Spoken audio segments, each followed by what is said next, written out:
स्वागत है स्टूडेंट। यहाँ पे क्वेश्चन दिया हुआ है कि the direction cosines of vector a minus B if a बराबर इतना और b बराबर इतना। ठीक है, a और b का वैल्यू दे दिया है और a माइनस बी का डायरेक्शन कोसाइन निकालने बोला जा रहा है। तो सबसे पहला काम जो इसमें करेंगे वो a माइनस बी का वैल्यू निकालेंगे सबसे पहले। तो निकालते हैं। तो देखो a माइनस बी का जो भी वैल्यू आएगा वो दोनों को सिंपल घटा दो, आ जाएगा। a का वैल्यू कितना है 2i cap plus 3j cap plus k cap, और इसको किससे घटाना है b से। तो b का वैल्यू कितना है, ठीक है।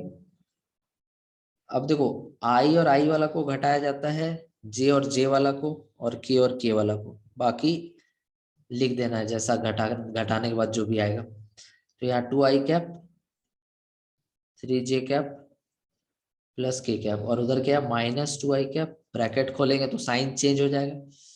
सो -2j कैप और -3k कैप। अब यहाँ पर देखो 2i कैप -2i कैप क्या हो जाएगा 0, 3j कैप -2j कैप, तो j कैप बचेगा केवल -3 +3 -2 से। यहाँ प्लस k कैप है और यहाँ -3k कैप है, तो -3 + 1 है वो एक तरह से, तो उसको क्या लिखेंगे -2k कैप। तो मेरा जो रिजल्ट आ रहा है वो आ रहा है j कैप -2k कैप। ये जो आया ना, ये a माइनस बी का वैल्यू आया है। सबसे पहला काम तो यही करना है। अब हमसे पूछा था कि डायरेक्शन कोसाइंस का वैल्यू बताओ। तो देखो अगर तुम्हारे पास कोई भी एक वेक्टर है ना, मान लो वो r है, तो वो x एक्सिस के साथ, y एक्सिस के साथ और z एक्सिस के साथ कुछ ना कुछ एंगल बनाता है। ठीक है, हो सकता है कि अल्फा का वैल्यू 30 हो, बाकी दोनों एंगल दिया हो। इस तरह से कुछ ना कुछ वैल्यू सब एक्सिस के साथ कोई भी वेक्टर बनाता है। तो इसी कॉस अल्फा को, कॉस बीटा को और कॉस गामा को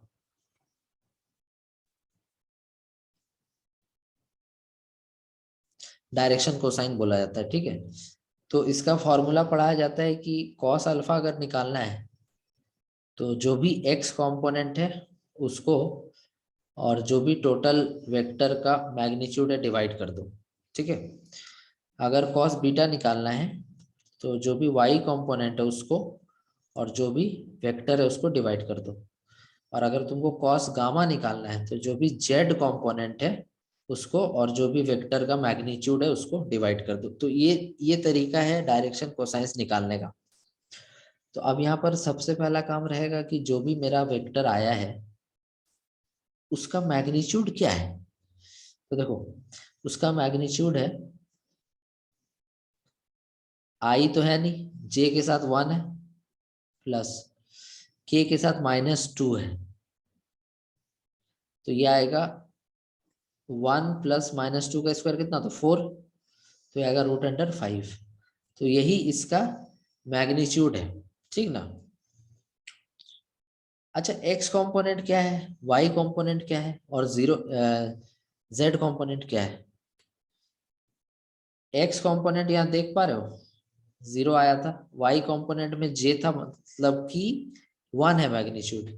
y कंपोनेंट की तरफ वैल्यू कितना 1 है और k कैप के साथ कितना है -2, तो z एक्सिस के अलाउ -2 इसका कंपोनेंट है, z कंपोनेंट। यहाँ पे cos alpha equal to x component by उसका मैग्नीट्यूड कितना है √5, तो ये हो जाएगा 0, पहला हो गया। दूसरा cos बीटा,